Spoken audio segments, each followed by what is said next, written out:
lahat kasi kung susundan natin lahat itong nasa slide po natin kagaya ng mga small group breakout ay medyo kakain tayo ng maraming oras. Pero we try na maibigay sa inyo yung kailangan yung makuha, no? Kailangan nating matutunan. Kagaya ng itong worship na ito, wala na tayong opening devotion, wala na tayong devotion before we go in our lecture. And ministry for all. Ministry for all. Paano ko ba tatanggalin itong nasa okay. Ministry for all. Ang tanong po dito is who is a minister? Pastors practice the ministry of identity. Their work is among believers as internees in Christ's body. They are called to teach me about my potential in Christ. I need this ministry to prevent amnesia, that disease of the mind that causes me to forget who I am as a Christian. I am a minister too, sabi niya po. At ini-explain po dito kung sino Kailangan yung ni minister. Bluetooth tayo dito ni Marites. Hindi mang Ministry all. na inayat. Ministry for all. We practice the Mag-mute po ministry kayo, of mga vitality. kapatid. Mag-mute po. My work is in the world as a farmer, no? Ministry for all. My work is in the world as a farmer, a soldier, an ambassador. I am called to be salt, light, and leaven in a sick and broken world. Monday to Saturday, the world needs this ministry to protect it from anemia, that disease of the blood that slowly robs the system of its health. All Christians are in ministry. So, ang konteksto po natin, I assume that all of us are baptized or already baptized. Ano po mga kapatid? Kaya tayo ay bilang baptized members ng ating church, tayo bilang mananampalataya ay nagiging bahagi sa pagmiministeryo kung saan po tayo naroroon ngayon. So ito yung tinitignan po natin about doon sa ministry of the baptized. Hindi ito yung ministry to the baptized, but ministry of the baptized. Tayo bilang mga baptized members, tayo bilang mga Kristyano, tayo bilang mananampalataya, ay inaasahan na gumawa ng isang ministeryo, no? Sa kung ano man yung trabaho po natin, yung profession po natin, or kung ano man yung, or nasaan man dako tayo naroroon. Hindi ito nagiging hadlang to do our ministry as baptized person. And ito po yung prayer po natin, and babasahin ko po. Sabi niya, I have heard your call to priesthood, my Lord. I have heard your call to be in mission and ministry. Thank you for calling me out of darkness into your marvelous light. May I declare your praises in all that I am and all that I do. Amen. Ito po yung mga learning outcome goals na inaasahan po natin sa ating lesson for tonight. Number 1, describe the reality of the priesthood of all believers and God's call on our lives. So, alam po natin na tinatawag tayo, buhat ng naging mananampalataya tayo, ito ay nag-umpisa kay Paul, tayo po ay priesthood of all believers. Tayo ay mga tagapamagitan, tayo ay mga pari. Ito ay hango doon sa Old Testament term or time, no, na yung mga pari ay tagapamagitan sa Diyos. But tayo ngayon bilang mananampalataya ay nagiging tagapamagitan. Tayo po yung tagapaghatid ng magandang balita sa mga tao. Number 2, discuss spiritual gifts, their meaning and purpose. Ano ba yung mga spiritual gifts na yan? Describe the need for a response to God's call. Discuss the early Methodist movement and the role of laity. No? Ito yung theme natin or ito yung topic natin, yung first topic natin sa basic, ministry of the baptized. The call to ministry. Doon sa paragraph 220 ng 2012 Book of Discipline ng United Methodist Church, ganito po ang mababasa po natin. the call to ministry of all the baptized. All members of Christ Universal Church, pansinin po natin, all members of Christ Universal Church, this is not only referring to United Methodist Church member, but all, no, all believers of Christ, no, itong Universal Church na ito, are called to share in the ministry which is committed to the whole Church of Jesus Christ. Therefore, each member of the United Methodist Church is to be a servant of Christ on mission in the local and worldwide community. Tingnan po natin mga kapatid na tayo kahit nandyan po tayo sa ibang bansa, hindi po tayo exempted, no, in doing mission as servant of Christ, no, kahit na live po tayo, kahit hindi natin iniisip na hindi, trabaho lang ito ng pastor. Ito yung isang objective kung bakit nagkakaroon po tayo ng ganitong pag-aaral about doon sa lay servant ministry na ang involved po dito ay kayong mga laiko. This servanthood is performed in family life, daily work. Take note, mga kapatid, nauna yung family life, daily work, recreation and social activities, responsible citizenship. So ito po ay walang pinipiling lugar, pero may mga binanggit po dito, no?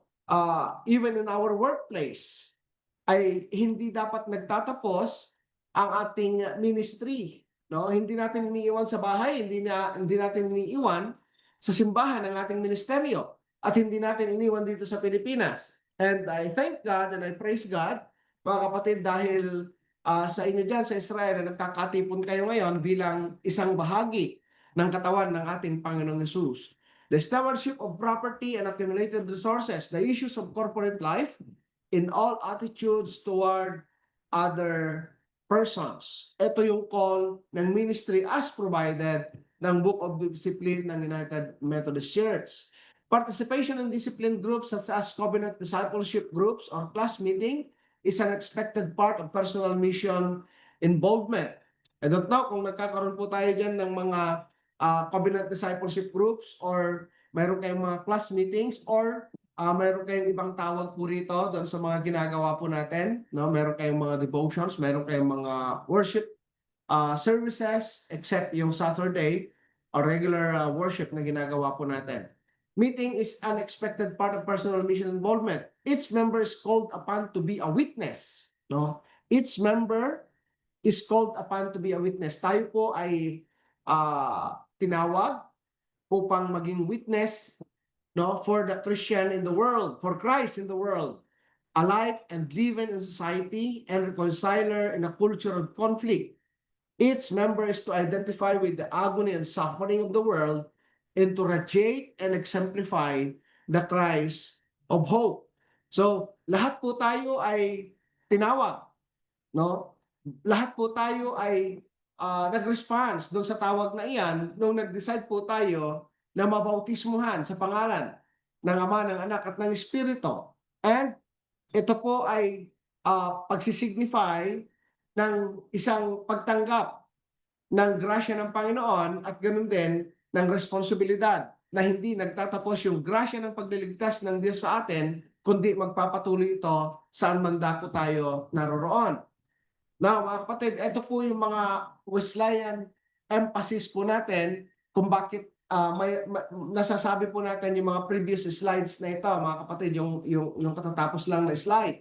No? Wesleyan emphasis, ano ba yung mga Wesleyan emphasis po natin? Understanding of God's grace. Tayo, bilang kabahagi sa United Methodist Church, no?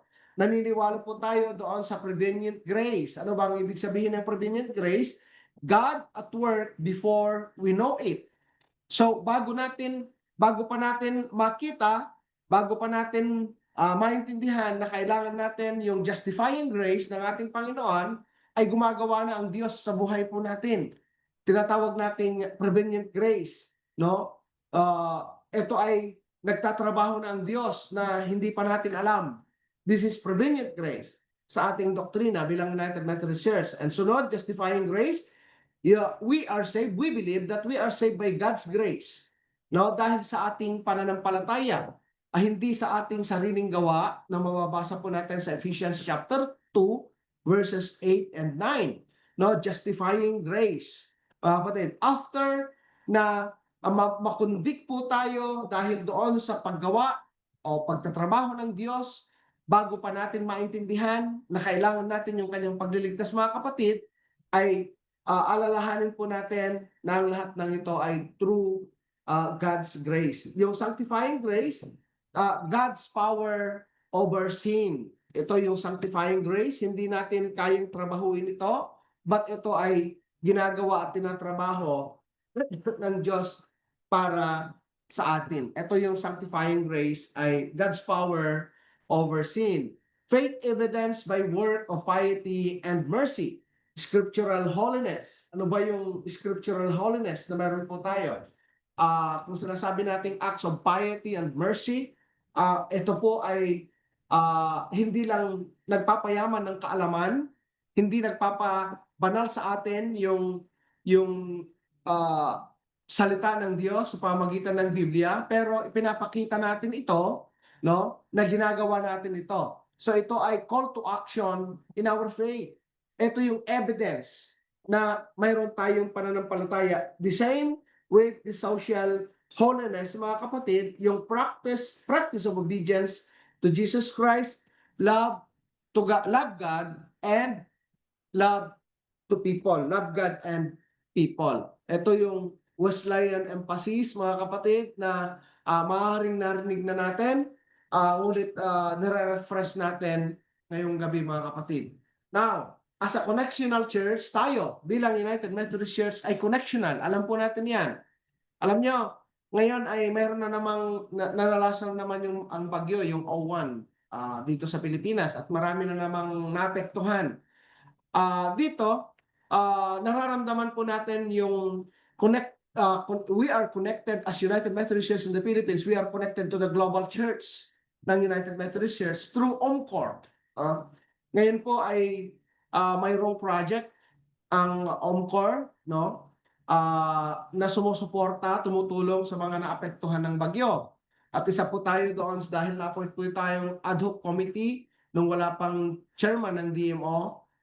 Ang naapektuhan noon ay parting Pangasinan. Yung HIPAC, kung sino pong miyembro natin na nandito na taga-HIPAC, tumulong po tayo dyan sa Anda, no, sa Bolinao, Alaminos, and other parts ng Pangasinan na sakop ng HIPAC, ay tumulong po tayo dyan through OMCOR.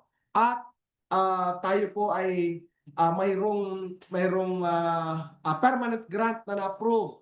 Ito po ay $150,000 intended for HIPAC doon sa mga bayan and syudad na nabanggit, mga kapatid, para sa rehabilitation. Ito po ay pagpapakita ng connectional relationship natin, no, with the global church, with the global UMC. Ito po yung correctional church natin, mutual responsiveness to one another and the world. Yung explain ko kanina, dito po natin nakikita accountability to God and one another at all levels of the church. Nakaroon po tayo ng accountability, no, sa Diyos. Hindi yung bahala kayo dyan at bahala kami dito. Shared mission, ministry through our apportionments and appointment system. Itong apportionment, kagaya ninyo dyan, meron kayong apportionment na binibigay dito sa ating distrito. Ito po ay isa sa mga senyales, ito po ay isa sa mga responsibility natin bilang connectional body. Ito po, mga kapatid. And doon sa appointment system, hindi lang nagtatapos sa apportionment, kundi sa appointment system. Dahil tayo po ay connectional, pwede tayong mag-appoint, no? Dito sa Pilipinas, pwedeng mag-appoint sa US kung may nangangailangan doon through application. Mag-a-apply naman yung pastor. Diyan, ina-appoint natin si Pastor Danny through our bishop. No, ito yung appointment system sa atin. Mayroon tayong 2 o 3 bayan na nasasakupan sa Central Luzon District, at ito po ay ang aming appointment ay nanggagaling sa obispo. Then prayerful concern for one another as we watch over one another with love. No, kaya mayroon tayong mga prayer ministry. Pinagpe-pray natin ang bawat isa. Okay, priesthood of all believers. Dito po sa 1 Peter chapter 2 verse 9 and 10, sabi niya mula, but you are a chosen race, a royal priesthood, a holy nation, a people who are God's own possession. You have become these people so that you may speak of the wonderful acts of the one who called you, or who called you out of darkness into his amazing light. Once you weren't a people, but now you are God's people. Once you hadn't received mercy, but now you have received mercy. Sa premise po na ito mga kapatid, na sinulat po ni Peter, ito po ay nagpapatunay na tayo po ay priesthood of all believers. After we receive our baptism, tayo po ay priesthood of all believers. Kaya hindi ito selective. Tayo po automatic na tumatanggap tayo ng ganitong responsibilidad at binibilang natin itong ministry natin bilang mga baptized members. Called by God to love and serve. Hindi nagtatapos yung pagliligtas ng Diyos sa atin. No, hindi nagtatapos. Nung naligtas na tayo, enough na. Satisfied na ako. Then magbasa na lang ako ng Biblia. Then mag-attend na lang ako ng church. Mag-active ako sa mga activities. No more on ministries. No. No, tayo po ay tinawag ng Diyos to love and serve. No, para mahalin, maging yung hindi kaibig-ibig ng mga tao, maging yung mga ayaw nating tao, no, na kagaya ng ginawa ng Diyos sa atin, hindi man tayo kaibig-ibig, tayo ay kalaban ng Diyos dahil tayo ay makasalanan, pero minahal niya tayo. And even He gave His only begotten Son. So all of us are called by God to love and serve God and people. And ito sana yung breakout na sinasabi po natin doon sa small groups na hindi na natin gagawin. Now, in what ways have you heard God's call in your life? Paano natin makikita, naiintindihan na tinatawag tayo ng Diyos sa ating mga buhay doon sa area na mayroon kayo ngayon? Hindi ko man alam yung kabuuan ng mga ministries po natin na ginagawa ninyo dyan. Masasagot nyo yan sa inyong kaisipan. Magtatanong po kayo sa inyong mga sarili, paano ba ako tinatawag ng Diyos? No? Para magawa ko yung responsibilidad with His grace, no, bilang mananampalataya na hindi magtatapos sa akin yung grasya ng pagligtas. Number 2, how have you responded to that call? Sa inyong lugar ngayon, medyo mahirap, no? Medyo mahirap. But magandang sitwasyon 'yan kasi mayroon tayong mga kwento, mayroon tayong mga counseling from abroad na nahihirapan dahil wala silang ma-connect ng mga kapwa nila Pilipino, na walang magtataas sa kanila. Sa inyo as established church, sa inyo bilang individual mga kapatid, kapag nakakita kayo ng mga Pilipino diyan, mas madaling mag-connect, di ba? Kagaya ng isang counseling natin na naghahanap siya ng church pero wala siyang mahanap na church. Sabi ko, maghanap ka ng Christian. Maghanap ka ng any denomination na pwedeng yumakap, pwedeng tumulong, pwedeng ikaw mag-reach out kung hindi ka nila ma-reach out ka ko. Ikaw yung magpakilala at kung hindi ka nila makilala.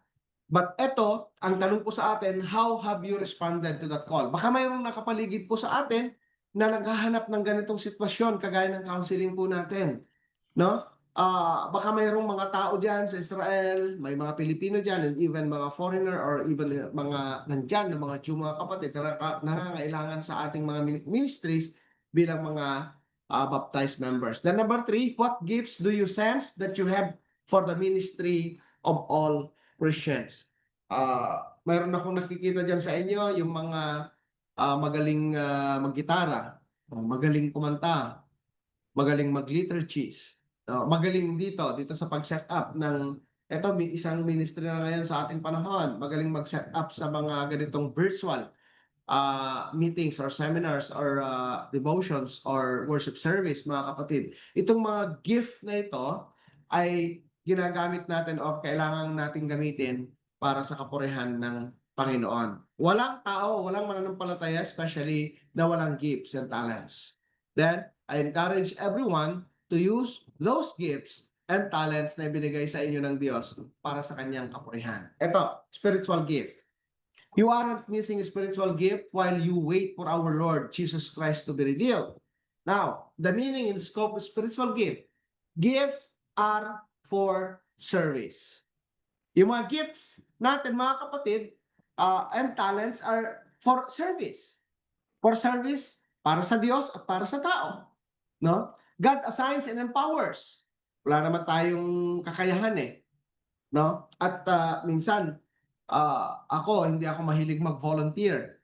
Pero pag walang gumagawa at kaya kong gawin, gagawin ko. At iniatang sa akin, gagawin ko. No? Ang Diyos natin ay nag-a-assign. Bakit kayo nandyan? Dahil ba sa hirap ng buhay? O dahil ba mayroon tayong iniwasan? O dahil ba mayroon lang tayong mga pangarap? I think ito po ay bahagi ng God's plan sa inyong buhay kung bakit kayo nandyan ngayon. No? Kaya, kaya sinasabi ko kanina na huwag niyong iwanan ang inyong pagiging mananampalataya sa Pilipinas. Kundi dinadala ninyo ngayon dyan. No? Ngayon, tinitignan ko kayo na isang napakalakas na grupo ng mananampalataya to become salt and light sa lugar na kinalalagyan ninyo. God assigns and empowers. Sa Diyos lang tayo umaasa. Siya lang ang nagpapalakas sa atin. All Christians are included. So walang exempted. Sa akin, meron akong prinsipyo na hindi ako naniniwala na mayroong Kristiyanong walang gagawin, no, sa body of Christ. Lahat po tayo bilang bahagi doon sa katawan ng ating Panginoong Hesus ay mayroong gagawin because we are as Christians are included, no? Included doon sa ministry and mission ng body of Christ, no? Limits and variety of gifts known only to God. Use determines health and growth. Unmerited blessings from God. Ito yung mga spiritual gift natin. Job description for ministry. Means for discovering God's will.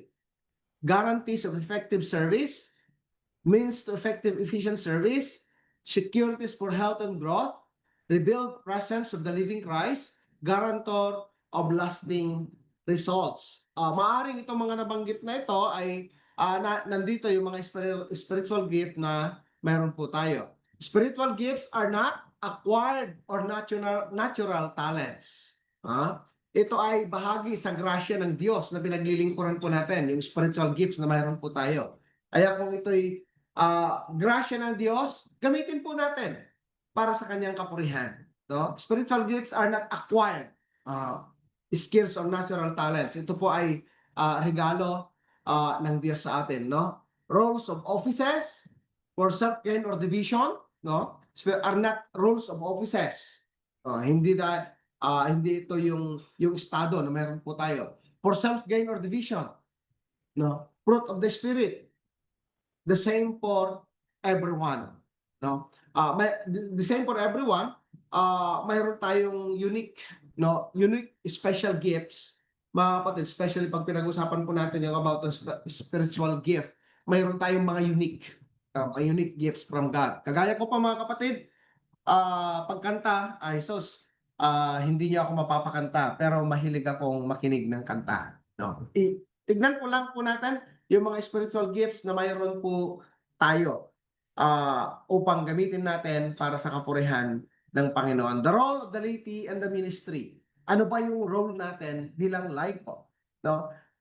Noong bata-bata pa akong pastor, meron ako naririnig pagka sinasama mo yung mga miyembro sa mga ministries ng church, halimbawa yung visitation, sabi nila, hindi, kayo na pastor, kayo yung pinapasweldohan namin eh. May mga ganitong mga naririnig po tayo. Pero wala naman akong karanasan na gano'n.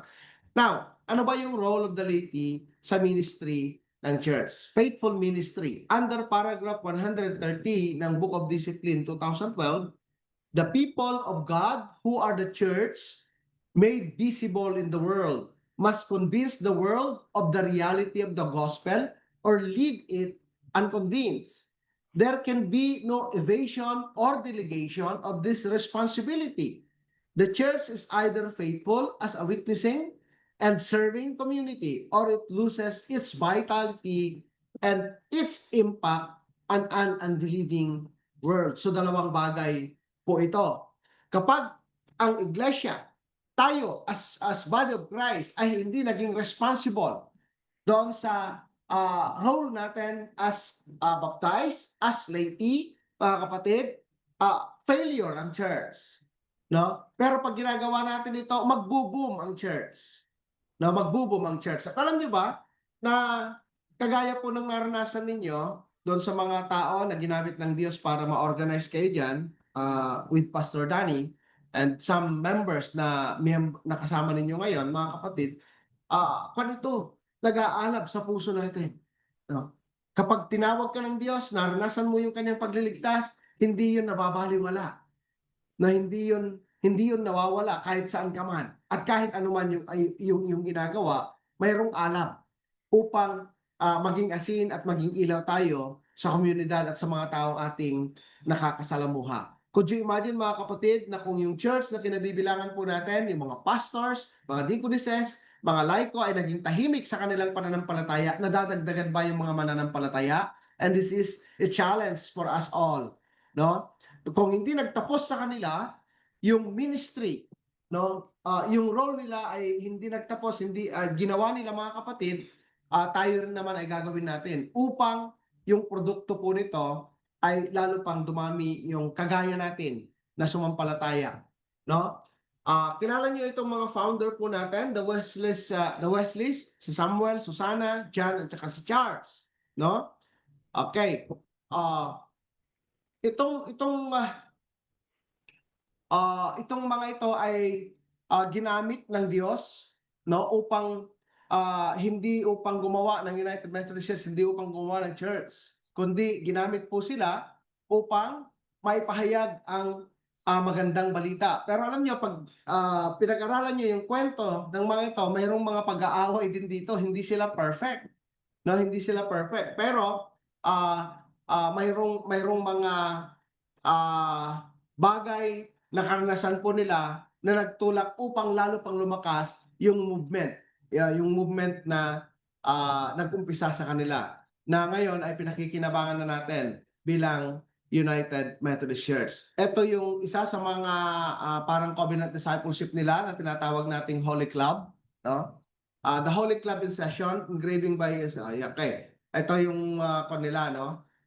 Sa atin dito may mga small groups tayo through cell group, no? Ginagawa natin cell group. Nung mga nakaraang mga taon, meron tayong mga CDG, Covenant Discipleship Group.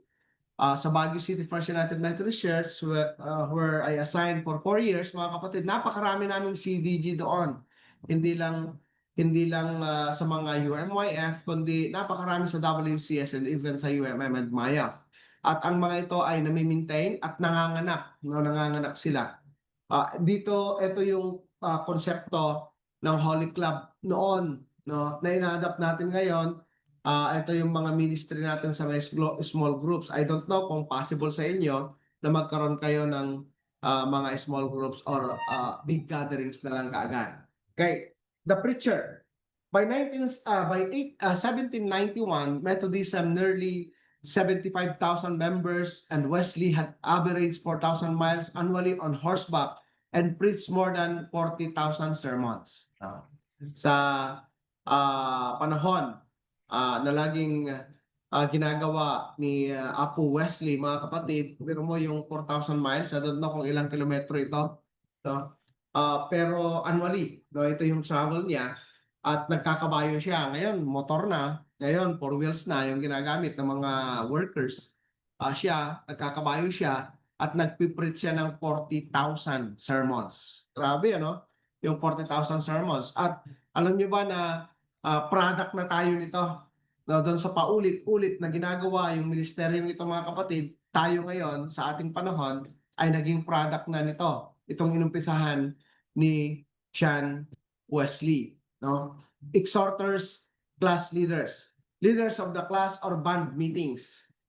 Ito yung kaniyang create sa mga small groups. Mayroong leaders of the class or band meetings, led prayer, address people on the subjects of religion, gave encouragement and admonition, describe own experience and testified to their present joy, did not take a text. Alam niyo itong mga ito noon, ang ginagawa lang nila sharing. Walang binabasang text. No, walang Bible verse na pinag-aaralan. Ang ginagawa lang nila ay doon sa covenant discipleship group nila, doon sa class meeting po nila, ang dinidiscuss nila is about their life. Walang Bible verse. Pero makikita natin mamaya later na nagkaroon na ng mga text, nagkaroon na ng mga pagbabago. No, hindi na lang sila yung nagkakaroon ng sharing. Minsan kasi sa ating panahon, pag sharing lang at walang text, marites yon, no? Nagmamarites yung mga tao, nagmamarites lang sila. Pero ngayon, sila noon ay talagang yung concern ng bawat isa, personal, family concern, social issues, ito yung kanilang mga pinag-uusapan at ang objective nila ay matulungan ang bawat isa sa kanilang mga kalalagayan. No? Walang Bible verse. Ito yung si Thomas Maxfield ang unang exhorter. Nagkaroon dito ng problema si John Wesley kasi ayaw niya na mag-exhort siya, ayaw niya na mag-preach siya doon sa mangaral siya doon sa text. Pero ang sabi ng nanay ni John Wesley, hayaan mo lang, ito ay pagkilos ng Panginoon, ng Diyos. Hanggang ito na yung kanilang nasunod mga kapatid. Nag-extend sila kay Sarah Grosby, kay Mary Busangkit. Nag-extend na ito. Hindi na lang class meeting na pinag-uusapan about themselves, about their family, about the social issues, kundi nag-uusap na sila, nag-exhort na gumagamit na ng text. Ito yung text from the Bible. Ito yung development ng mga small groups meetings. Okay. 100 helpers. Ito yung sinabi ni John Wesley, give me 100 preachers who fear nothing but God. And I care not, I straw whether they be clergy or laymen. Na-analyze ngayon ni John Wesley, mga kapatid, na yung mga laiko ay malaking tulong, no?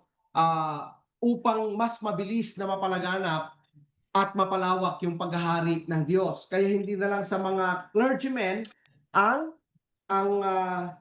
pwedeng mag-sermon, even lay. And sa mga development pa, even mga women ay ginagamit na sa pagsisermon, no? Ay ginagamit na sa pagsisermon. So, ito yung sinabi ni John Wesley, give me 100 preachers. Preachers na, hindi na leader, hindi na facilitator. Yung pinapanalangin niya, yung hinihingi niya sa Diyos, kundi preachers na mayroong takot sa Diyos, no? Walang kinatatakutan kundi ang Diyos lamang. And sabi niya, kahit clergy or laymen ay basta yung objective ay may pakalat ang salita ng Diyos, no? Sabi niya, such alone will shake the gates of hell and set up the kingdom of heaven and earth, no? Now, Wesley and the poor. Here is in Guinea, get your husband and release from prison. Maraming mga kanito, no? Ang ating John Wesley, ang ating founder, mga kapatid, ay maraming mga korupsyon na nakita, and even ito yung naging cause ng paghihirap, no, ng mga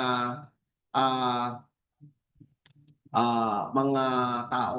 No? May mga tao noon na nakatulong si John Wesley dito sa panahon dito. And even siya mismo ay nagbibigay ng pera para doon sa pag-release ng prison, no?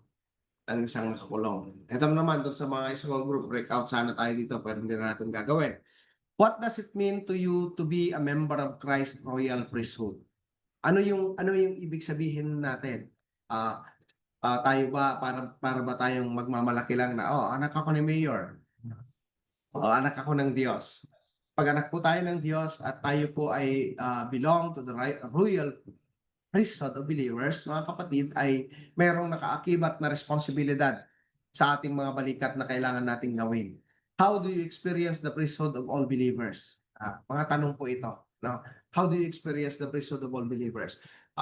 Pansariling tanong, mag-reflect po tayo. habang binabasa natin itong mga tanong na ito.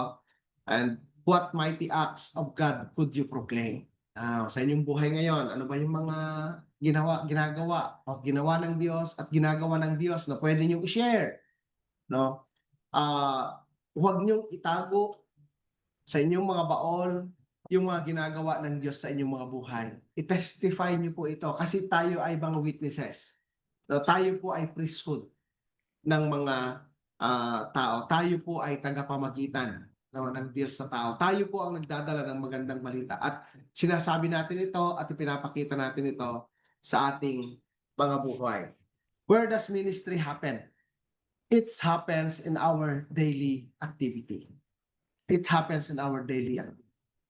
Alam nyo, siguro may mga pagkakataon sa ating mga buhay na napaka-imposible na magkaroon tayo ng mga ministries daily sa ating mga buhay, especially doon sa lugar na nandyan kayo. But you know, my brothers and sisters, possible ito, bagamat mahirap. Kasi araw-araw may mga nakakahalubilo po tayo. Araw-araw ay may mga nakakasama po tayo.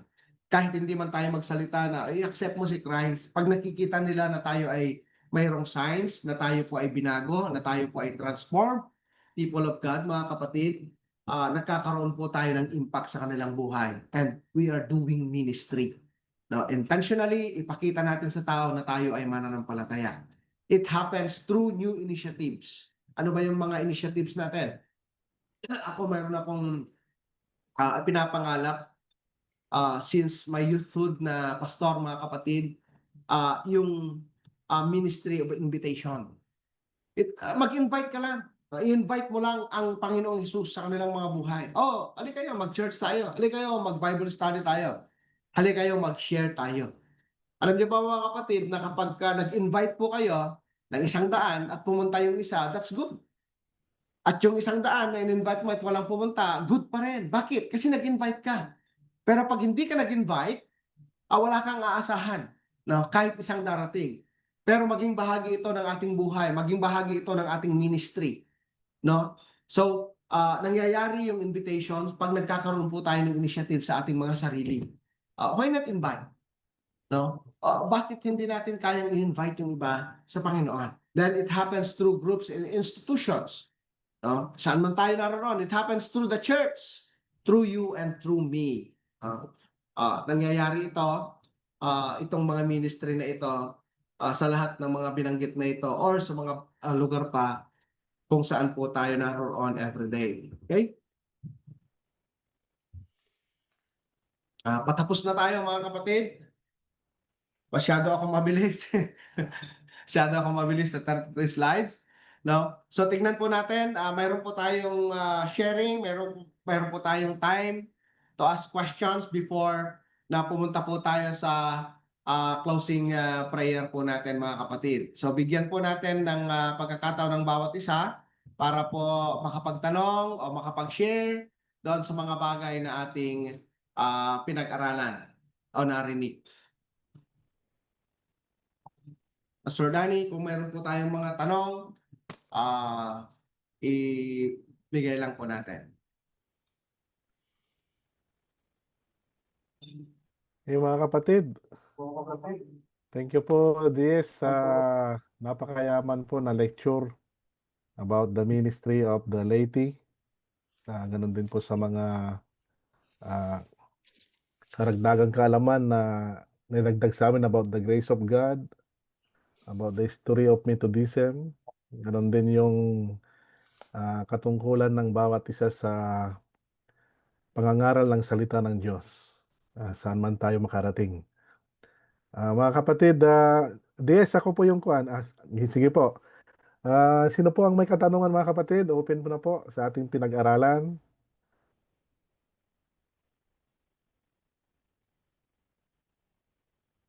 Or any Meron po ba? question Oo. or any question, Pastor, na iniisip nyo na makakatulong sa inyong ministry dyan Opo. sa lugar na kung saan po kayo dinako. Pwede po tayo.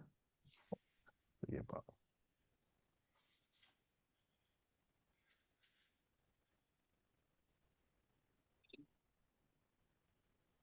Question po, mga kapatid. Pastor, Sige, Brother Marlon. Si Brother Marlon ah, po ay taga Juan Diaz, taga Bungabong, Nueva Ecija. Okay. Brother Marlon. magandang gabi po sa ating lahat. Pastor, DS, magandang gabi po. Una po, Yes, good papasalamat evening. po kay DS po at marami po kaming nadagdag po na kaalaman about po sa ating church. Ano po yung natin dapat na gawin bilang kung isang mananampalataya po. Paano po tayo magkaroon po tayo ng paano mag-lay servant po. Naalala ko po Daisy yung sinabi niyo kanina about po dun sa may naghahanap ng church, baka may naghahanap ng church dito sa Israel. Actually po, naranasan ko na rin po yan DS noon na naalala ko kung how many years ako na nagtitingin-tingin kung meron pong Methodist dito sa Israel. Ayun po, siguro po mga 4 years na ako mahigit dito bago ko po nakuha ng meron po dito ano. One time po kasi na ano, malaking bagay din po halimbawa po yung mga nagtutur nga po tapos nakakapag-post. Yun po, doon ko po nalaman po na meron pong Methodist dito po sa Israel. At purihin po ang Diyos dahil sa katagal ko po na nag-ano. Kasi po, pag doon po kasi sa mga ibang church po, pag napupunta po ako, para pong hindi ko po ba napipil DS yung ano, yung aking pagsisimba, yung pong aking pananampalataya. Parang ano, hindi po katulad dito sa ano, hindi po dahil sa ano ko na po dahil sa Pilipinas ganun. Hindi po talaga yun po yung nararamdaman ko po ng ano about po sa pananampalataya na hinahanap ko po yung ano po natin yung ating church na United Methodist po. And salamat po kay Pastor at kay Sister Marites po. Sister Marites ko po kasi DS nalaman yun eh. Hindi may post niyang minsan. Tapos po nakita ko doon, nagtanong na ako. Ayun po, yun na po yung naging start ko po na nalipat po dito sa United Methodist na Israel. Ayun po, purihin po ang Panginoon. Salamat po. Okay. Thank you, Brother Marlon, for your testimony. Murihin ng Panginoon sa patuloy mong paglilingkod. Si Brother Marlon po Diaz ay kasalukuyang presidente po ng United Methodist Men. Kaya nga lang, Congratulations, bro. we need revival sa UMM po kasi nga medyo naantala na yung mga prayer meeting namin sa Bible study. We need to revive, Ah, store. ah, Yung mga kalalakihan dito sa Israel na nandito ngayon. We need to revive. ah. Katulad ng sinabi ni DS, katulad ng class meeting noon, di ba? Mm, Nagkaroon sila ng sharing about their life, about their family. And then, mayroon mm, din na ring exhortation. DS, mm. saan po ba nagsimula yung kwan? The word lay or the word laity sa atin pong history? Malaman ko lang po. Kasi nga, Actually, lay servant, ganun ang kwan. ah, Opo. ang kanyan kasi ito yung ugat natin eh. Ito yung history natin as United Methodist Church. Hindi naman siya nag-boom. No, hindi naman siya nag-boom dahil sa clergy, kundi doon Mm. sa participation ng mga laity through class meetings, mga lay people, through class meetings. At itong konsepto na ito ay ina-adapt natin ngayon. So I think itong lay ministry na ito ay since nag-umpisa yung movement na inumpisahan ni John Wesley. Kasi nga yung problema noon, yung problema noon, kung uugatin natin lahat, may problema yan noon eh. Mayroong problema si John Wesley. Noong gumagamit na sila ng text, hindi na lang sharing, no, hindi na lang sharing doon sa mga class meetings, kundi gumagamit na sila ng text, meron ng exhortation, no, na nangyayari. Pero ang sabi ng kanyang nanay, hindi, hayaan mo yan, pagkilos yan ng Panginoon. Tama.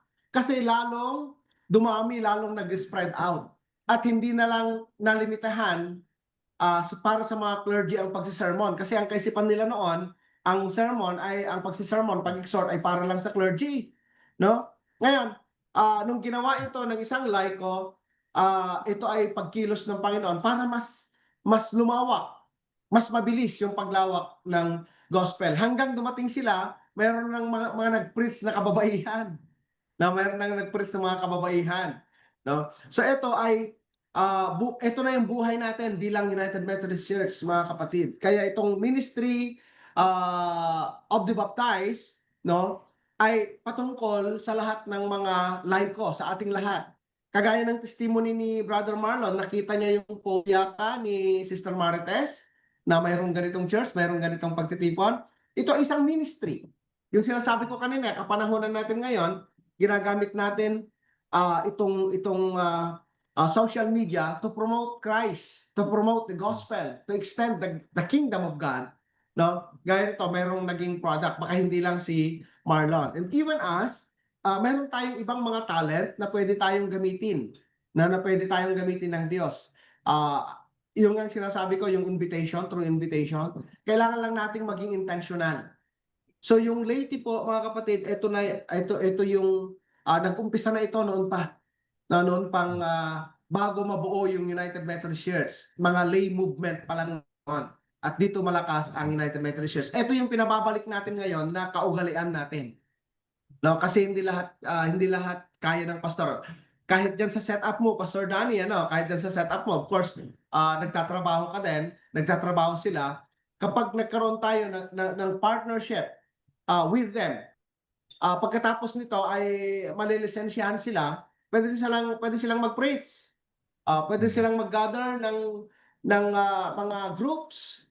No, hindi lang sila, ay wala si Pastor Danny. Then nandito tayo, di ba? Partner natin si Pastor Danny para lalo pang lumago at para lalo pang lumawak ang kingdom of God. No? But after nitong lay speaking po natin, kung mayroon pa kayong mga request para gusto pa nating matuto, sasalubungin ko kayo. Sasalubungin ko kayo sa virtual, mga kapatid. Basta willing po kayo at sabihin nyo yung gusto Amen. niyo, yung mga kailangan niyo, tutugunan po natin. Thank you, Pastor Danny. Okay po.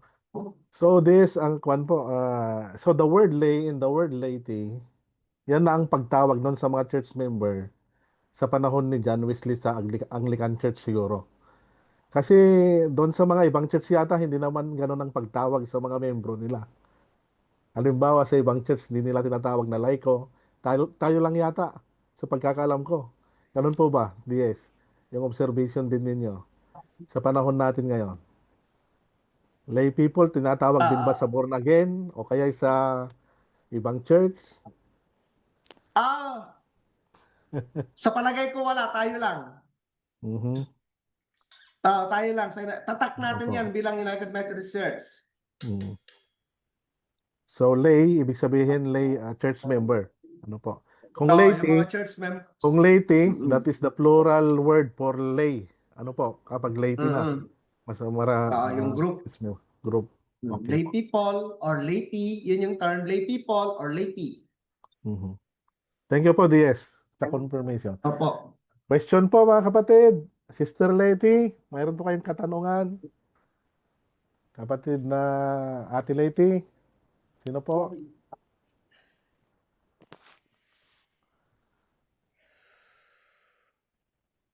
Ako, Pastor. Sister Lady. Na ano ko lang po yung sinabi niyo kanina na, yu- ah, na tayo lang yung may ganito yung list speaker na ano. Kasi merong isang tao nagtanong sa akin, bakit daw ang nagsisermon daw sa atin, eh, hindi mga pastor, hindi nag-aral ng mga pastor. Sabi ko, pastor, hindi naman ako hindi pa malawak yung kaalaman ko sa mga ganito. Parang napanganga lang. Sa totoo lang, wala pa akong maisagot. Nung Oo. sinabi niya sa akin na bakit daw sa atin, bakit daw yung mga nagsisermon daw sa pulpito, hindi naman daw sila nag-aaral ng mga yung naral ng mga pastor, ganon. Kaya yun, napatanong po lang ako kasi yun nga na sabi niyo kanina na tayo lang yung ganon. Kaya naalala ko yung tanong niya sa akin nung na bakit daw ba? Mm. Okay. Actually, Yes Pastor po, sige Dan, po, DS. Sige po, DS. actually, Kung mapansin po natin yung sinabi ko po kanina, nung nag-umpisang mag-exhort yung isang laiko, against si John Wesley. Kasi ang pakiramdam noon ni John Wesley, clergy lang ang pwedeng gumawa noon. Mm. No, clergy lang ang pwedeng mag-sermon. No, so ito yung history natin bilang United Methodist Church na ang mag-empower, ang magbibigay ng gift, alam natin na ang Diyos. No, kahit clergy, kahit laiko, no? Ang clergy ay distinction, ang laiko ay distinction lang 'yan. No, para ma-determine po natin yung kung sino yung clergy at kung sino yung laiko. Pero hindi ibig sabihin na mayroong limitasyon kung sino yung pwedeng mag-sermon. Kasi lahat tayo, alam natin na tayo po ay nabubuhay na sa grasya ng Panginoon, no? Pwedeng kumilos sa atin ng Diyos. At maaring gift natin yung pagsasalita. Kahit laiko tayo. Ano? Kahit laiko tayo, maaring gift natin ito. Now, hindi ito naintindihan outside our church na tinitignan nila kasi, lalo na sa ating mga Roman Catholic, ang authorized lang sa kanila to preach is the priest. No, pero tayo nakalaya na tayo doon kasi we believe na lahat po tayo ay tumanggap ng grasya ng Diyos. And God empowers every laity. How God empowers a clergyman to exhort, even as laity ay ini-empower din ng Diyos na pwedeng mag-exhort doon sa text natin. Now, kaya mayroon tayong mga ganitong mga seminar ngayon ay para lalo pang ma-enhance yung mga mayroong gift na ganito. Na po. So sa atin, hindi ito pinagbabawalan kasi ang salita ng Diyos ay para sa lahat. Thank you, Pastor Danny. Thank you Thank you, po Sister sa Liza. tanong, Sister Liza. From Amen. Ilocos. Thank you. Thank you. From Ilocos Yes. po sa Ilocos Sur. Karagdagan po mga kapatid doon sa tanong ni Sister Liza. Halimbawa, yun na lang pong church natin, why Sister Melly and Sister Marites ay mga nagsisermon po sila. Ayan po ay nagdaan na po sa laser band na ganito. Ano po, hindi naman po natin pinatayo ang mga yan na wala po silang pinag-aralan o na training. Pinatayo natin sila, may Bible study yan, mayroong preaching, nag-aral din ng preaching, and then nag-aral ng laser band. At ngayon, pagkatapos ng laser band basic course, magkakaroon pa tayo ng advanced course. Ngayon, kung para mas lalo pa tayong matuto sa pag-preach, mayroon tayong lay speaking, di po ba, DS? So, ibig sabihin, hindi po tayo nagpapatayo ng mga laiko na basta tumatayo na lamang sa pulpito. Yan po ay nag-undergone ng mga training in seminar, kapatid na Liza. So, yun yung sasabihin mo. Hindi po tayo nagpapatayo ng mga laiko. Oo, mga laiko at hindi pastor ang mga yan, pero they undergone seminars of preaching, Bible study, at mga iba pang mga pag-aaral upang sila po ay maging epektibo sa kanilang gift as a preacher or lay speaker ng ating church. Tawag sa mga yan, yung mga tumatayo ngayon, lay speaker po ng ating church. Iba naman po yung lay servant din sila, pero lay speaker. Ayong lay speaker. Sila. Opo. Yes. Baka may dagdag pa kayo din about doon sa distinction ng lay servant at lay speaker. Yes. Lay preacher, lay speaker. Yung lay speaker, mayroon pa tayong tinatawag na certified lay speaker. Nandun na tayo sa level ng advance and mayroon na tayo mayroon after ng advance kasi yung seminar na gagawin na para sa mga lay speakers na, sa mga certified. So tatlong bahagi yan, tatlong antas yan para malisensyahan tayo at maging certified lay speakers po tayo. Ito ay unang hakbang, no? Doon sa lay servant po natin. Ito po ay unang hakbang para makamit po natin yung pagiging lay speaker po natin. Now, doon sa mga po natin, nasa jurisdiction ng administrative pastor kung sino yung pwedeng mag-sermon. No? Nasa discretion yan ng pastor po natin. Kasi ang pastor, alam niya kung sino yung mayroong background. No? Kung sino yung pwede. Kasi hindi pwedeng magturo ka na lang talaga kagaya ng sinasabi ni Pastor Danny, sila ay mayroong background doon sa lay speaking, doon sa lay servant, mga kapatid, ay mayroon silang background. Hindi kasi basta-bastang magtayo. Now, normal ito, no? Kasi mayroong, Sister Liza, mayroong mga pagkukumpara kasi, na may mga pagkukumpara doon sa other denomination. Now, hindi naman natin kailangang sagutin, no, sa kanila kung hindi natin kayang sagutin.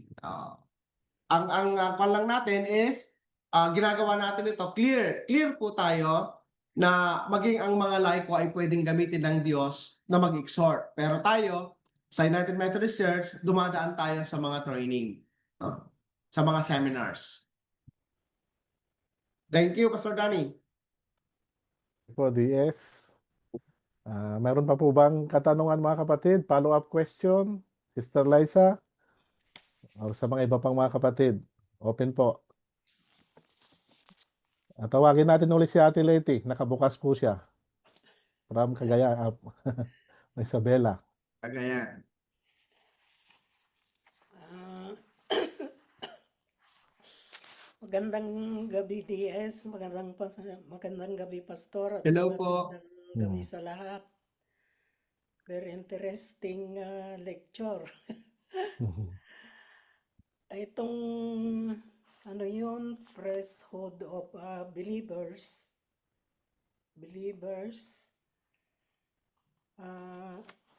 Yung naibasa dito kanina na called by God to love and serve. Anong ibig sabihin ito, DS, yung called by God to love and serve? Na kagaya ko,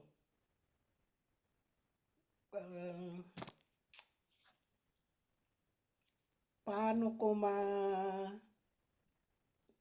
ako makapag-serve sa church na ang binibigay ko lang naman ay pledge, hindi ako nagtatites.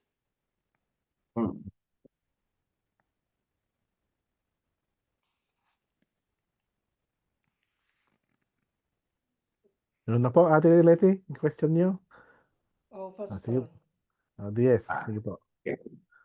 Okay po.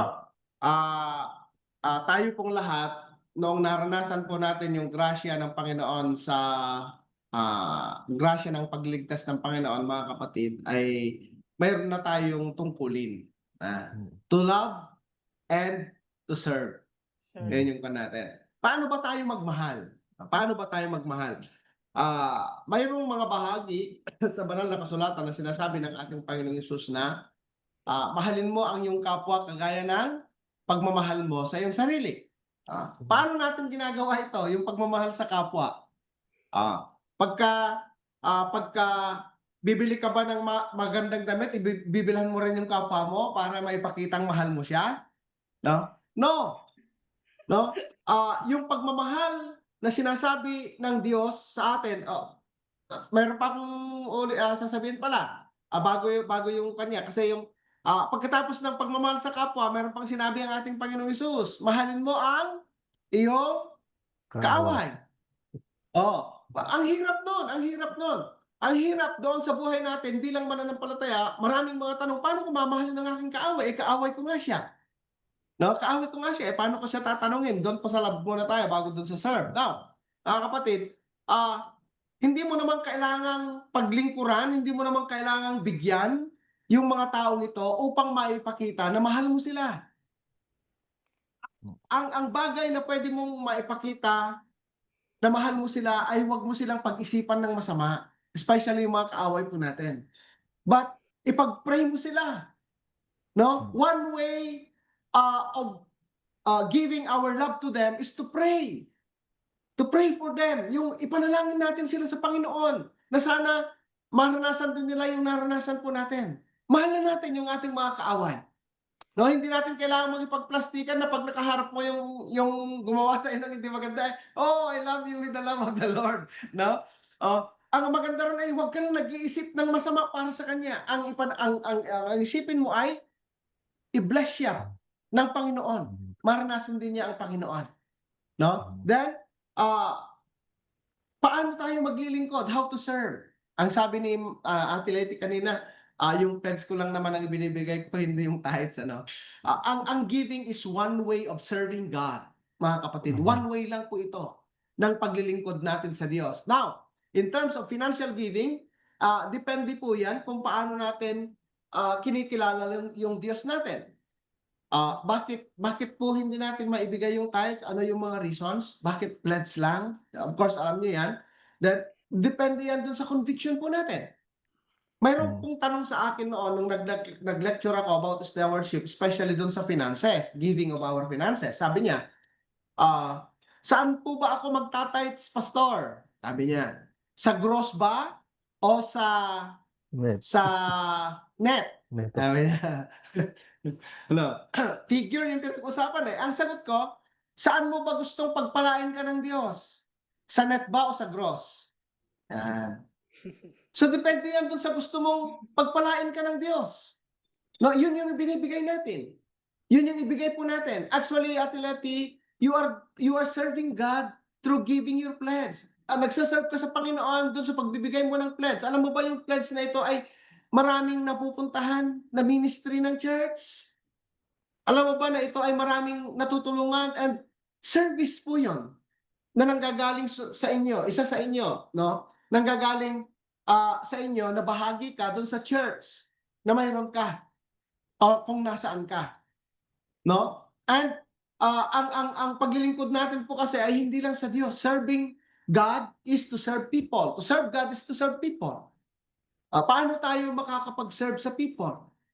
Minsan, narinig ko si Pastor Danny, sinabi niya sa akin na, DS, doon sa Nabagyo, hindi na kami magbibigay dyan sa CLD kasi nagbigay po kami sa BEA office, no? Para doon sa DRR, doon sa mga naapektuhan. Then, bahagi na kayo doon bilang isang iglesia. Doon sa service.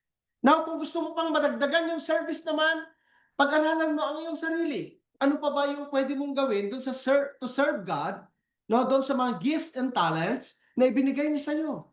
Kasi doon sa gift and talents na binigay sa iyo ng Diyos, huwag mong itago. No, gamitin mo ito. Gawin mo ito. Not only in selected days, pero doon sa mga araw-araw nating pamumuhay. Ano po? So, ngayon, Ate Leti, kung nakukulangan ka doon sa sinasabi mong pledge lang, tanungin mo ang iyong sarili, ano pa ba yung pwede kong gawin, Lord? Ano pa ba yung pwede kong ma-extend para doon sa service? Dahil alam ko na ako'y tinawag mo. Thank you, Pastor Danny. Thank you, DS. Your Yes po. explanation. Okay po. Thank you, Ate Leti. Naliwanagan po ba? Ate Pastor, Leti, thank you. thank you po. So, mayroon pa po ba mga question? Sino pa po ang susunod? Mga kapatid. 1.5 hour po tayo. Mayroon pa tayong 20 minutes, mga kapatid. Yes, Pastor. Okay, Sister Judith. Yes Sige po. po. Good evening po. Na-open na po rin ni ng Leti about dun sa pledge. Gusto ko lang po i-clarify kasi medyo hindi clear sa akin. Ano po ba yung pagkakaiba ng pledge sa tithes and dun sa Thanksgiving? Ayun lang po yung akin kasi sa akin parang pare-pareho lang yung mga yun kasi binibigay mo naman dun sa church. Kaya lang hindi lang malinaw sa akin kung para saan ba yung pledge, para saan yung tithes, and para saan yung Thanksgiving. kung Thanksgiving. Okay. Okay? Dito sa atin, sa United Methodist Church, ito yung iba't ibang ways on how to give doon sa financial aspect ng kung paano tayo binibless ng Panginoon. Doon sa tithing, mga kapatid, tayo bilang United Methodist Church ay ito yung minimum giving po natin. Responsibilidad natin ito sa Diyos. No? Binigyan ka ng 10 ng Diyos, sa Kanya yung isa, sa iyo yung 9. Diba? Minsan nakakapagod eh. 1, Siya, ay, sa akin, sa akin, sa akin, sa akin, sa akin, sa akin, sa akin, sa akin, sa akin. Yan. 10. Isa lang yung sa kanya. Minsan, sinasabi pa natin, pagka medyo ko natin, pati yung pang 10, akin. Ganun pa tayo, ano? Pero yung ika-10, ika-10 bahagi ng blessing, financial blessing na binigay sa ng Diyos ay para sa Diyos yon. Minimum giving, ibig sabihin, wala pa tayong ibinibigay sa Panginoon yon. Hati niya yon.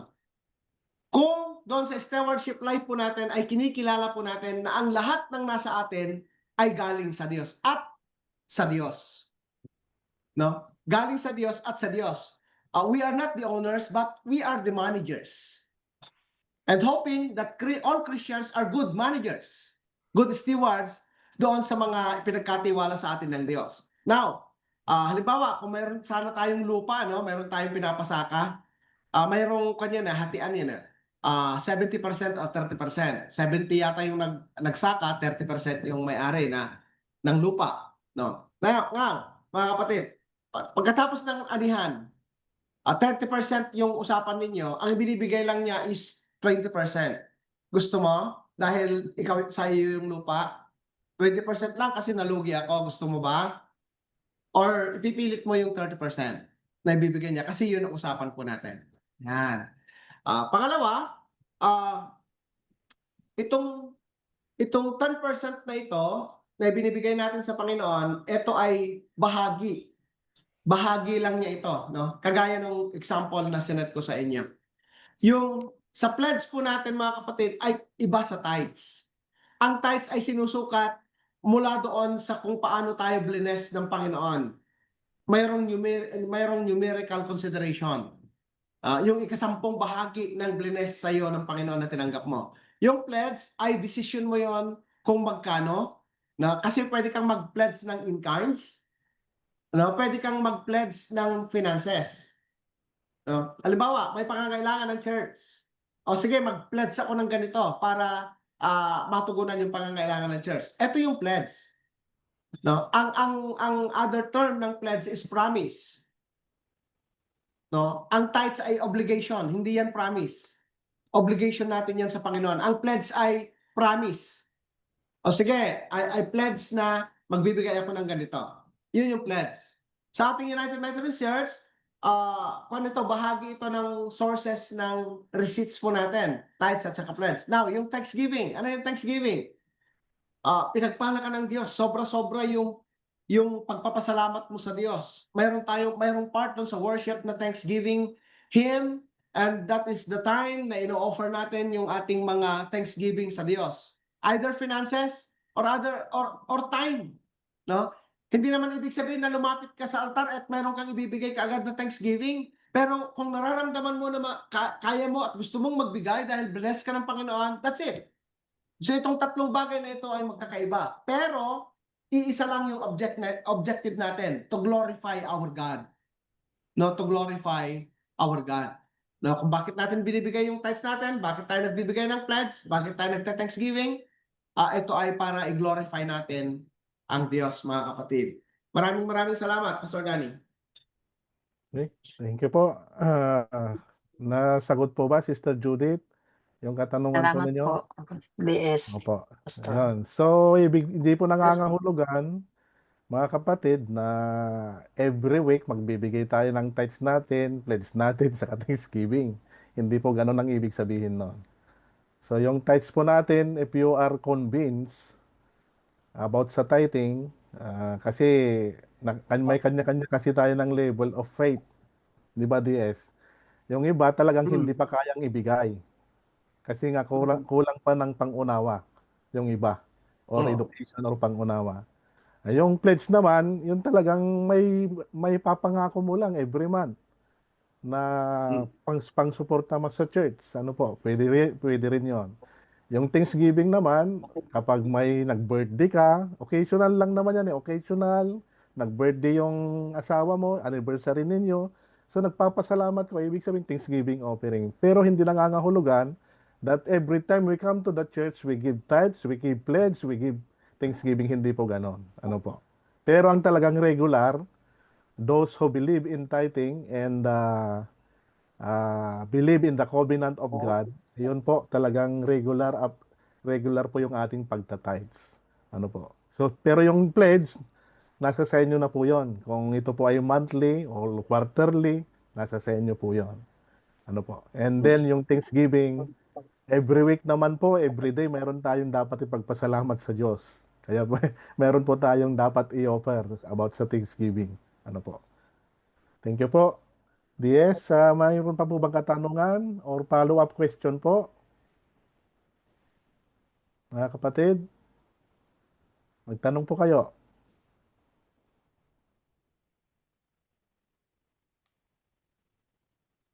Sige na po mga kapatid, meron pa tayong 15 minutes, 14 minutes.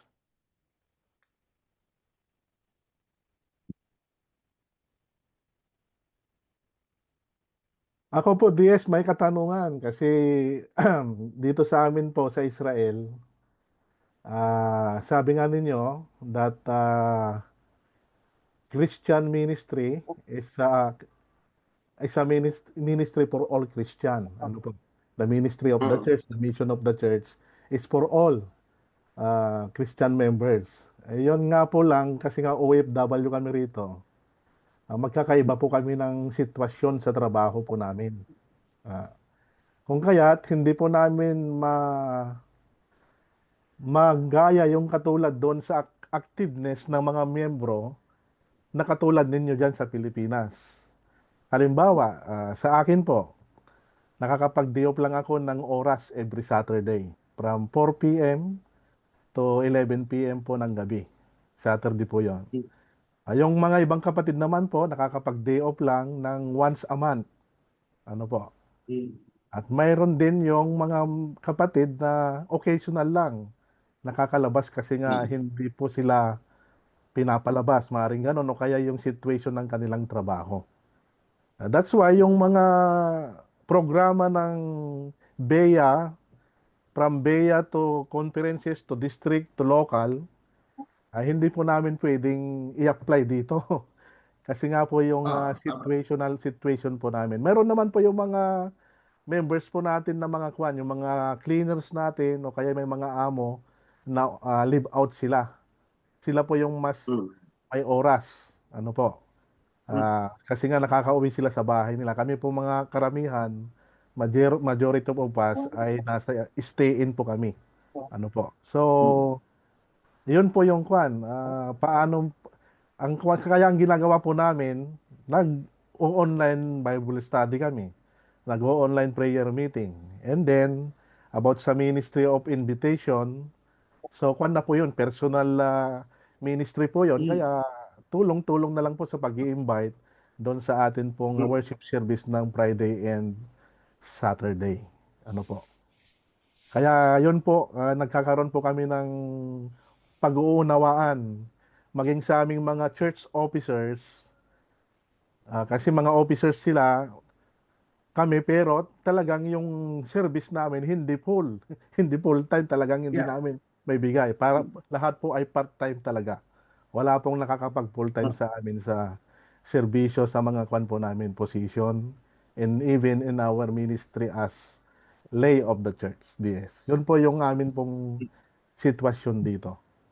Kaya mahirap naman pong mamilit ano po sa mga miyembro natin na palabasin sila kasi nga they are nung pumunta sila rito, siyempre ang pinakauna trabaho talaga nila. Ano po, hindi po nila pwedeng ikuan po yung kanilang trabaho sa dahil sa posisyon nila. Kaya nagkakaroon po kami ng pag-uunawaan sa aming mga sitwasyon, DS.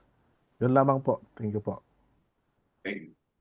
Actually, talagang sa mga ministry po natin bilang mga Kristyano, meron tayong mga unique setups. No? Kahit dito sa atin, meron tayong mga unique setups. Hindi dahil pinababa ito ng BEA, hindi dahil pinababa ito ng CELPAC o pinababa ng CLD, ay i-adapt lahat ng churches. Kundi kinukonsider yan doon sa konteksto. Doon sa konteksto. Tayo po ay bounded within our own context.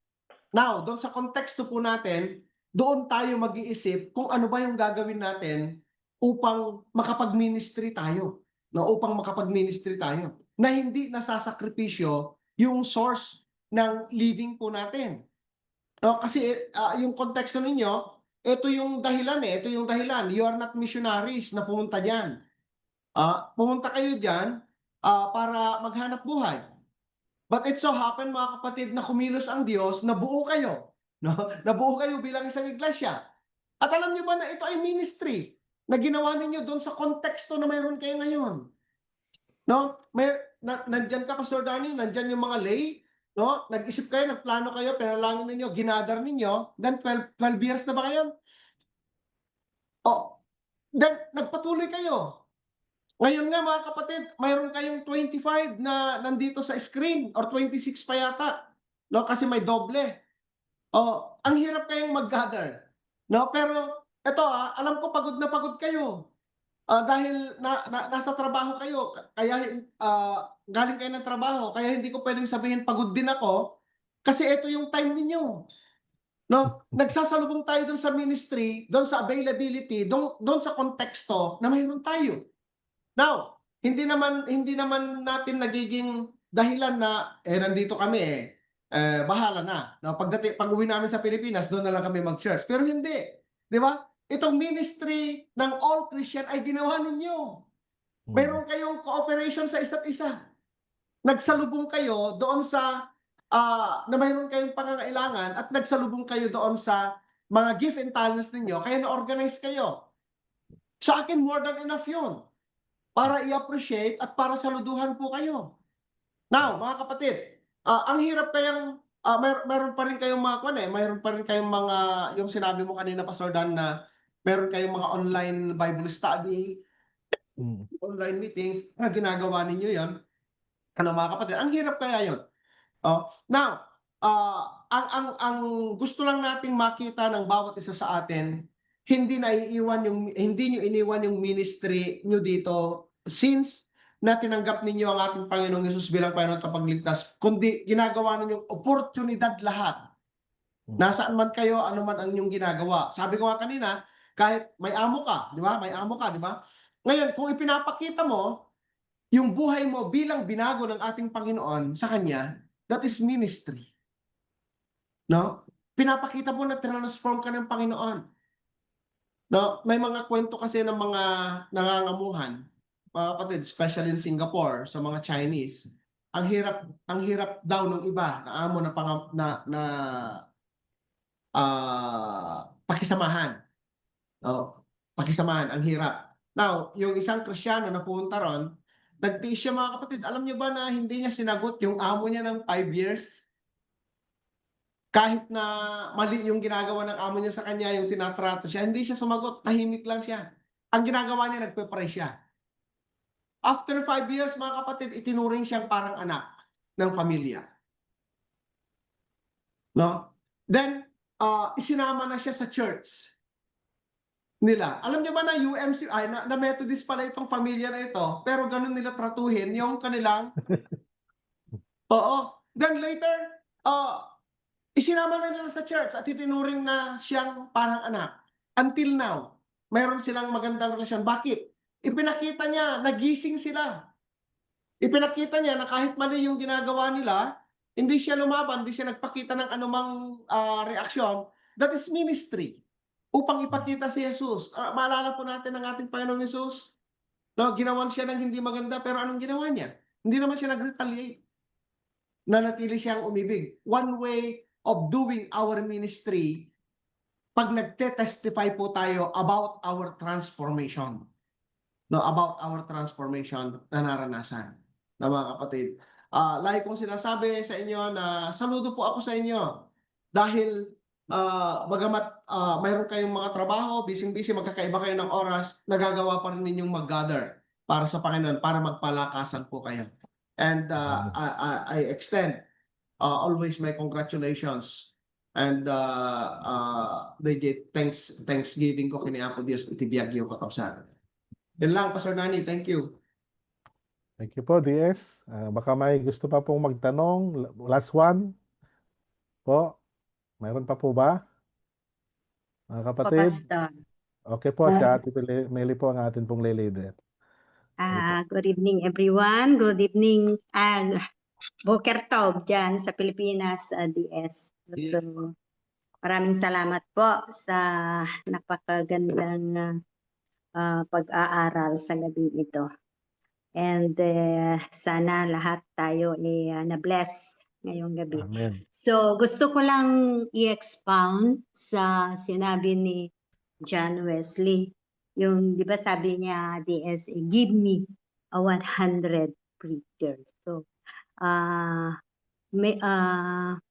siguro ikaw yung answered prayer ko. Dahil lagi kong tuwing bumangon ako ng from my bed, sabi ko, Lord, tulungan mo naman kami.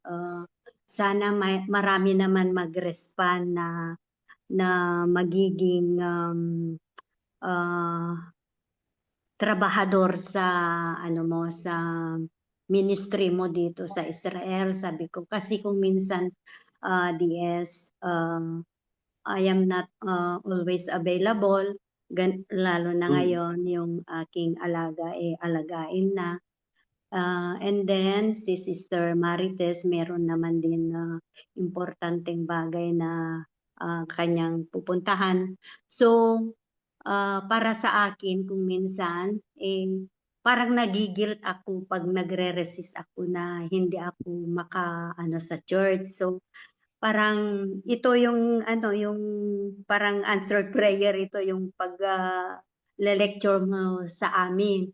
So hopefully maraming magre-respond sa sa mga tawag ng Panginoon sa kanilang buhay. So para hindi lang kami dalawa na magbahagi din ng salita ng Panginoon. Alam ko na ito din ang dinadalangin ni Pastor Danny sa kanyang ministry na 100 or 1,000 preacher pa ang magiging kaagapay niya dito sa ministry niya sa Israel. At saka isa pa, DS, lagi kong sinasambit every time na meron kaming group, small group or Bible study like that, yung kumustahan, gano'n. Lagi kong sinasambit sa kanila na pinagpre-pray sa Panginoon na bago man lang ako magpurgod, gano'n, ulisanin ng Israel, maakay ko lahat yung mga Methodist going dito sa ating ministry dito sa Israel. And especially yung mga taga Ilocos kasi halos dalawa pa lang kami o tatatlo yata kami na medyo active. So I'm very thankful also sa buhay ni Ading Liza at medyo nakuha ng nakabuelo na kumbaga sa Ilocano. Dati talagang nag-i-stay din yung batang yan, pero thank God medyo na rin siya, nawiwili na rin o siguro na-touch na rin siya ng Holy Spirit na talagang magpatuloy sa paglilingkod ng Panginoon, sa Panginoong Diyos. Yun lang po, DS, at salamat sa lecture, sa pagbabahagi mo ng iyong kaalaman sa amin sa gabing ito. Thank you, Thank Ate you Teli. po. Thank you po. DS, gusto ko lang pong mag-update sa inyo ang regarding sa natin pong attendance. Ngayong gabi mayroon po tayong na 29. Ano po kasi tayo pong dalawa ay 31 po tayo pero kasi nga yung mga lang enrollees so mayroon po tayong 29. And mayroon pa yung tagdadalawa si Anis at si Beverly. Di ibig sabihin 31 talaga. DS yung 31 yan. 31, opo. Meron pong mga 35 na nag-enroll. So, meron pong 4 na hindi po nakapag-start ng per session. Pero itong atin pong first session DS, naka-recording po. So, pwede po Mm. sila siguro dito na makinig ulit. O kaya kahit yung mga dumalo na, pwede rin nilang i-review. Ano po, DS. At Oo. nagpapasalamat din po tayo, DS, kasi nga sa mga enrollees natin, nandito po yung mga bagong baptized lamang. Si Brother Hector Oh, Cawilan, si Sister oo. Judith Organista, at si Sister Edith Mm-mm. Tabula. Sila po ay mga Mm. bagong miyembro po natin dito sa kawan. Actually, medyo matagal na rin si Sister Judith, pero still yung pag-attend po ng ganito ay very amazing po yung kanila pong participation sa pag-attend po ng ganito. Pero yung the rest po ay talagang membro po natin dito at very supportive sa gawain ng ating church. So, thank you Brother Hector, Sister Judith, and Sister Edith. And sa lahat po, sa inyong mga kapatid na patuloy po na naglilingkod sa Panginoon sa kanyang iglesia to glorify the name of the Lord. Pagpalain po tayo palagi Amen. sa Panginoon. See you po sa second session po natin. DS po, concluding words and closing prayer po. Sige. Maraming salamat sa inyong lahat. Ano po, sa inyong pananampalataya and welcome sa tatlong binanggit, Hector, Edith at saka si Judith, ano, sa katawan ng ating Panginoong Yesus. Naway ang panalangin ko ay ma-enjoy nyo ang ministry with these brothers and sisters diyan sa Israel, United Methodist Church. And gamitin kayo ng Panginoon kagaya ng paggamit ng Panginoon sa lahat ng mga miyembro ng Israel. So, First United Methodist Church. Maraming salamat po. Until next meeting. And pagka natapos po natin itong basic course, hoping 5 meetings po ito, matatapos po natin. Ganun lang po tayo kabilis na para mayroon tayong question and answer time na maiwan. Ano po? Okay. Basahin po natin yung prayer po natin in silent, then mag-end po ako ng closing prayer. Basahin po natin itong nasa screen natin.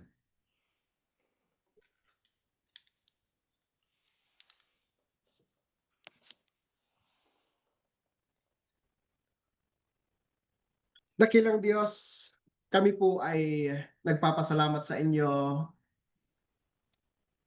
sa buhay at kalakasan na patuloy mong ibinibigay sa amin. Sa mga pagpapalang hindi namin kayang bayaran, ngunit ang pwede namin gawin ay pasalamatan ka, papurihan at paglingkuran.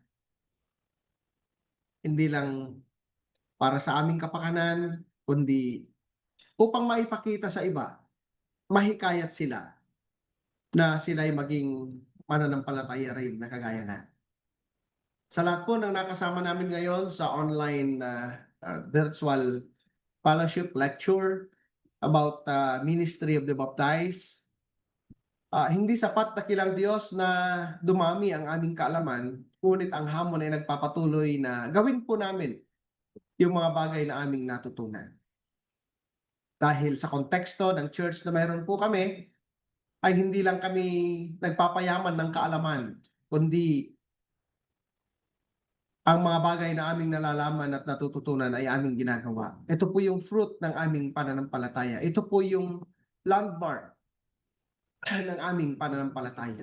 Ito po yung senyales na kami ay yung binago. Dakilang Diyos, maraming salamat sa buhay ni Pastor Dan sa kanyang ministry sa Church ng Israel, UMC. Maraming salamat sa bawat pamilya. Dalangin po, Diyos, na bigkisin mo sila ng isang pananampalataya ng kaligtasan at ganoon din ng paglilingkod. Sa pagpapatuloy po namin sa lakbayan ng buhay, patuloy mo kaming samahan. At kung mayroon man sa amin dakilang Diyos na may mga kabigatan ngayon sa kanilang mga buhay, pagaanin mo po ito. Alisin mo po ito. Hayaan mo, Ama, na ma-recognize and ma-acknowledge nila ang aming Panginoong Yesus na kasama nila sa kanilang paglalakbay sa mundo na aming kinagagalawan. O Diyos, maraming salamat. Pagpalain mo kaming lahat. Ito po ang aming panalangin sa dakilang pangalan ng aming Panginoong Hesus. Amen. Amen, amen. Amen. Amen. Oh, Amen. Salamat po. magbukas na po kayo para meron po tayong screenshot. Thank you po, mga kapatid.